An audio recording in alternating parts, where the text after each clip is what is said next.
In the vast expanse of space, humanity had always wondered if we were alone. That question was answered on a quiet Tuesday morning in 2157, when hundreds of massive warships emerged from hyperspace, casting dark shadows across our cities. The Galactic Empire, as they called themselves, had arrived with a simple message: Earth would join their dominion or face extinction. They expected us to roll over, to bow down like countless other species before us.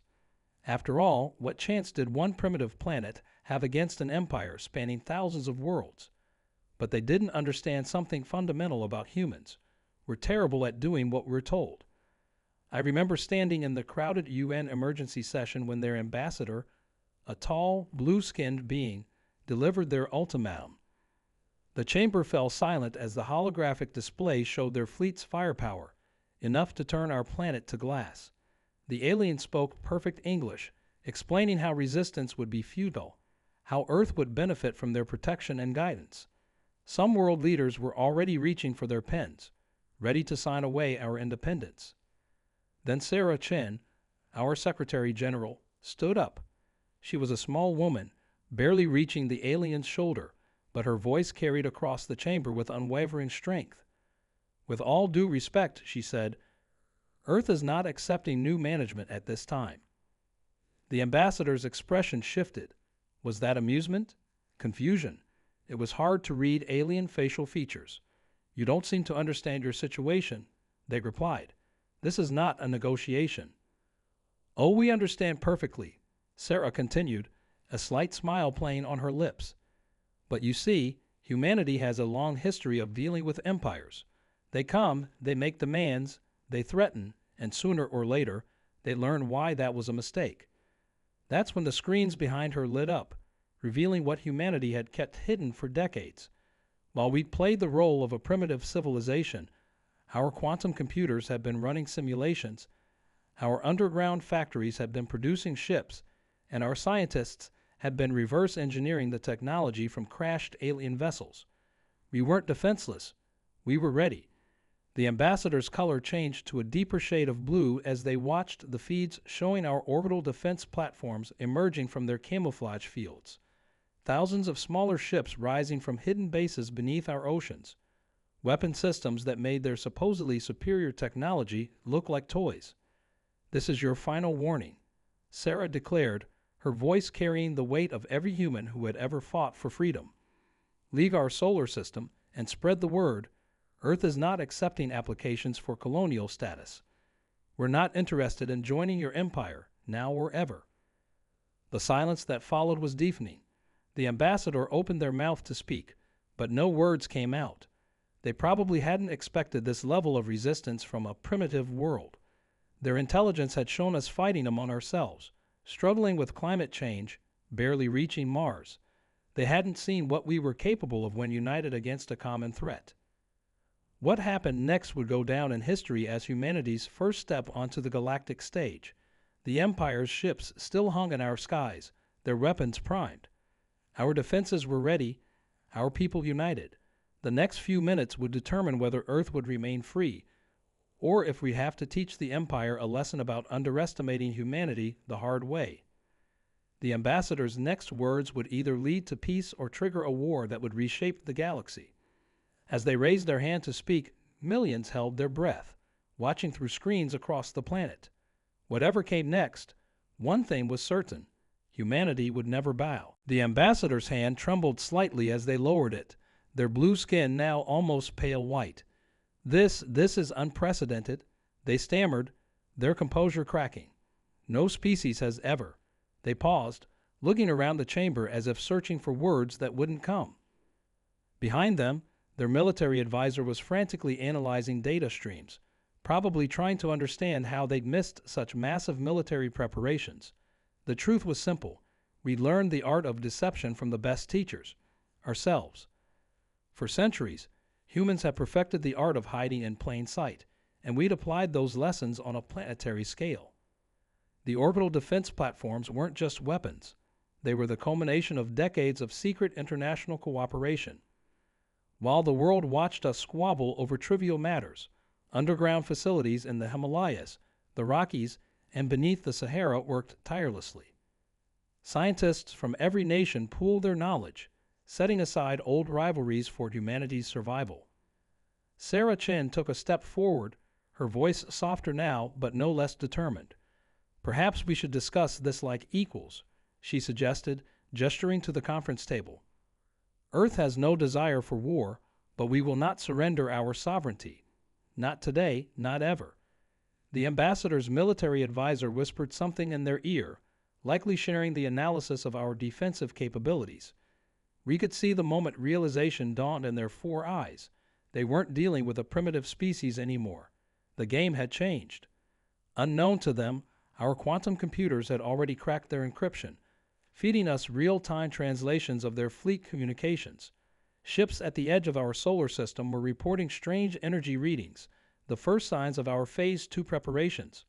We learned more from studying their technology than they could imagine. "Your species is remarkable," the ambassador finally said, taking the offered seat. "But you must understand, the Empire has protocols. No independent world has ever been allowed to." They trailed off as Sarah raised her hand. "With respect," she interrupted, "those protocols were written before you met humans. We're offering you a chance to write new ones." The screens behind her changed, showing our achievements, not just our weapons, but our art, our music, our literature. "We can be either your greatest allies or your worst nightmare. The choice is yours." The military advisor's expression shifted. Was that fear or respect in those alien eyes? They'd studied our history, seen our wars, our victories and defeats. But studying history and facing its authors were two very different things. Above us, both fleets remained in position, weapons primed but holding fire. The next few moments would determine whether humanity's first galactic interaction would end in peace or conflict. Our sensors detected power fluctuations in their flagship. They were either preparing to attack or power down their weapons.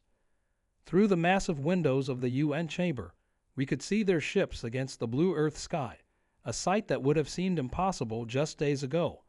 The tension in the room was thick enough to cut with a knife as everyone waited for the ambassador's response. Sarah stood steady, her small frame carrying the hopes and determination of 8 billion humans.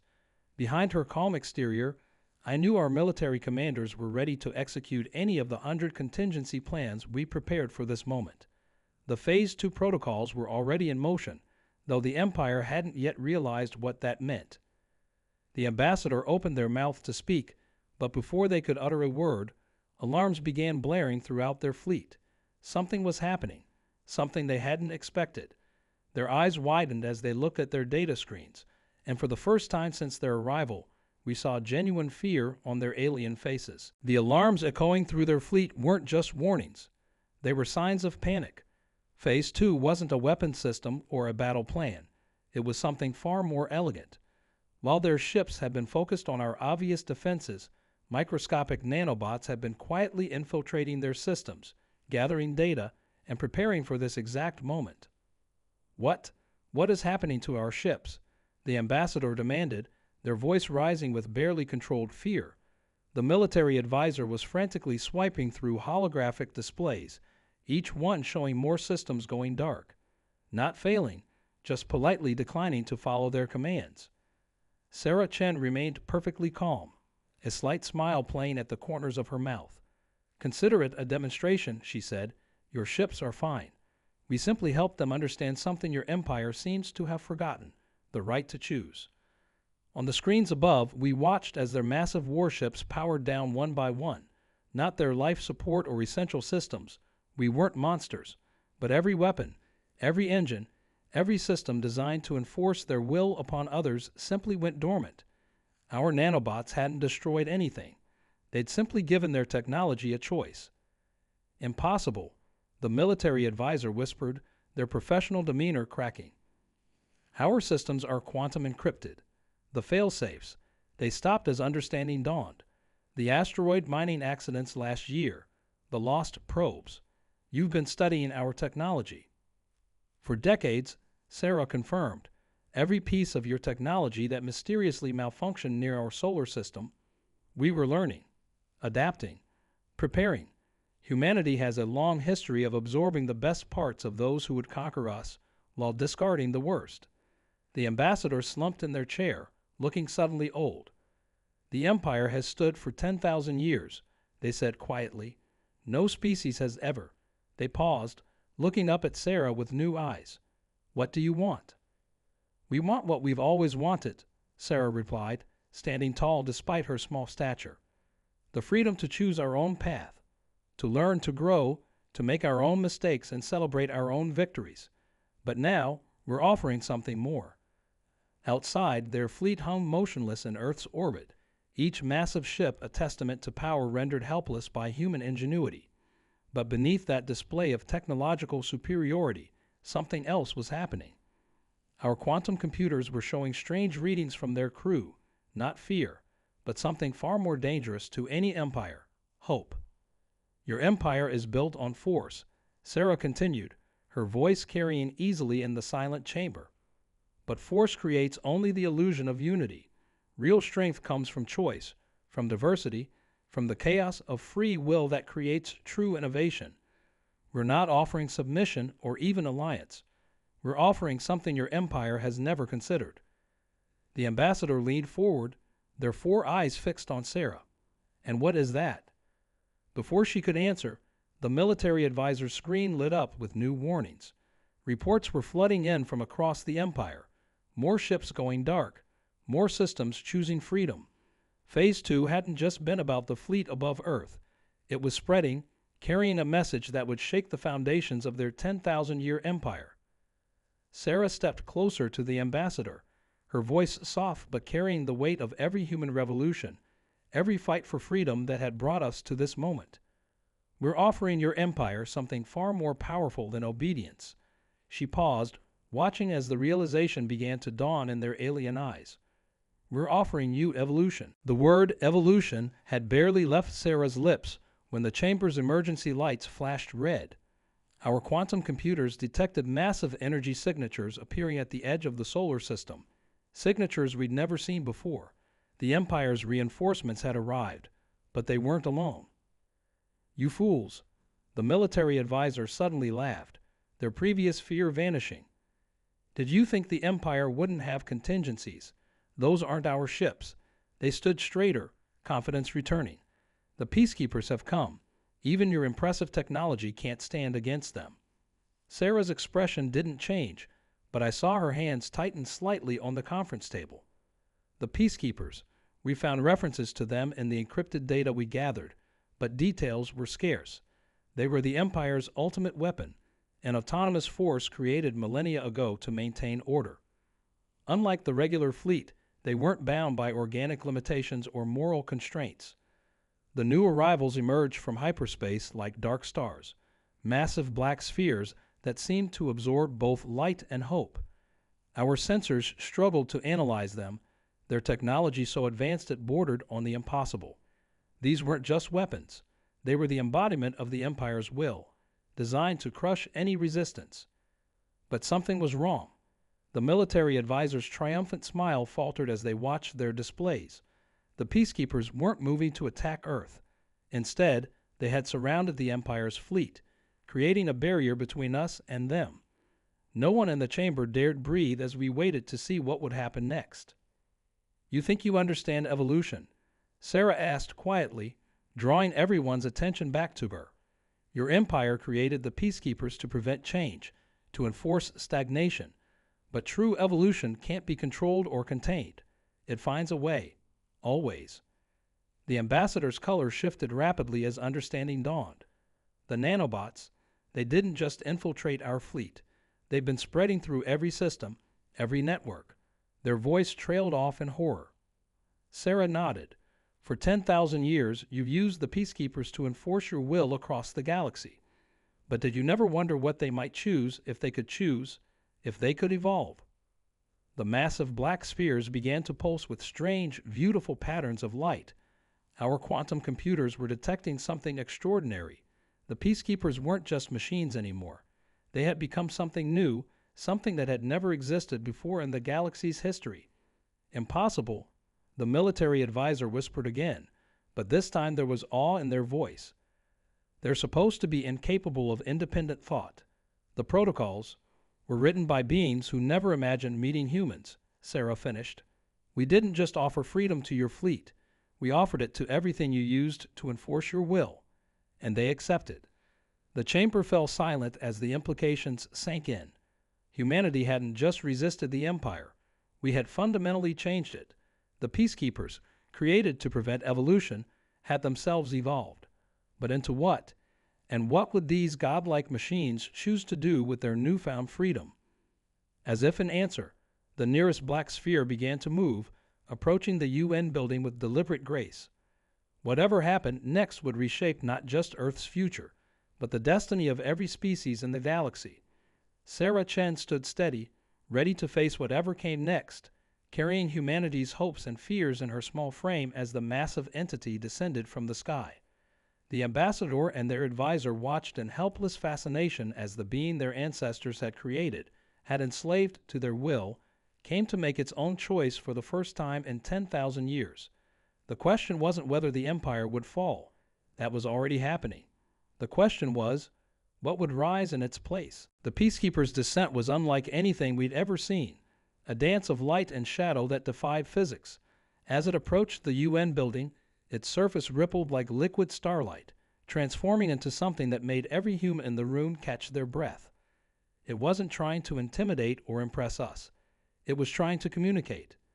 The patterns on its surface coalesced into a familiar shape, the double helix of DNA, followed by streams of binary code, quantum equations, and finally, human writing in every language on Earth. "We see you," it projected, its thoughts somehow translating directly into our minds.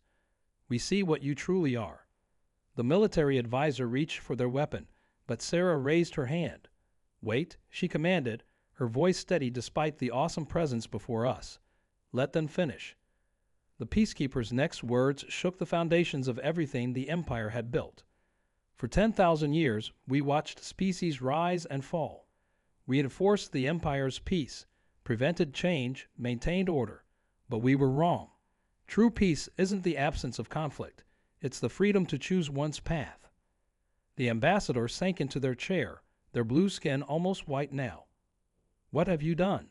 they whispered, but it wasn't clear whether they were addressing us or their ancient weapons. "They showed us something the Empire forgot long ago," the Peacekeeper responded, its surface shimmering with complex patterns, the beauty of chaos, the strength of diversity, the power of choice. Its form expanded, filling the chamber with shifting lights that told the story of countless civilizations, countless possibilities snuffed out by the Empire's rigid order. But then something unexpected happened. The Peacekeeper's surface began showing images of Earth, not just our military preparations, but everything.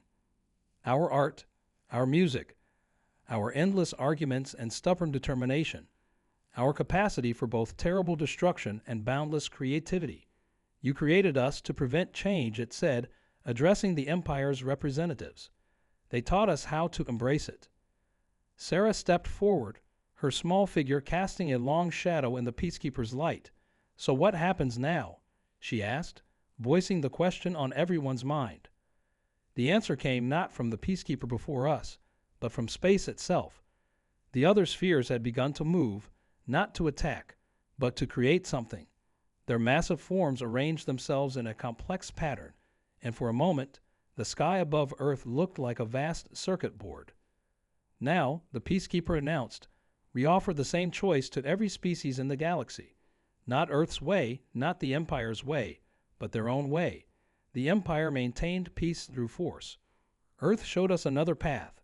Peace through freedom." The ambassador looked up, suddenly understanding. "You're not destroying the Empire," they said slowly. "You're transforming it." "Into something better," the Peacekeeper confirmed.